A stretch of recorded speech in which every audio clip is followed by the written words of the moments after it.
Meie ees on tänavune U23 vanuseklassi meister Mihkel Ronimus. Palju õnne! Aitäh teile! Tuli see U23 võit sinu jaoks lihtsalt? Ei, lihtsalt küll ei tulnud. Sõit oli ikka vääris pikk ja ikka jalgades oli ikka väsimus ka tunda lõpuks, ei olnud midagi lihtsalt siin. Kõik tuli väga raskelt. Asja tegi muidugi lihtsamaks see, kui siin lõpus läks ründamiseks ja me kõik U23 nagu omavahel, siis oli mul klubikaaslane abiks ka seal.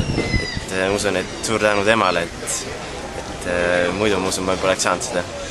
Mis plaanid järgmiseks aastaks on või selle aasta teiseks pooleks? Kas ka Prantsusmaale amatöörklubisse? No hetkel mul seal klubi pole, aga ma arvan, et kui siuksed medalid tulevad, siis peab ikka sinna tagasi proovima.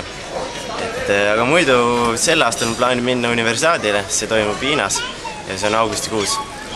Seal ma tahan ka kindlasti hästi esineda ja miks mitte ka sealt mõnigi medal võtta. See oleks väga vinge.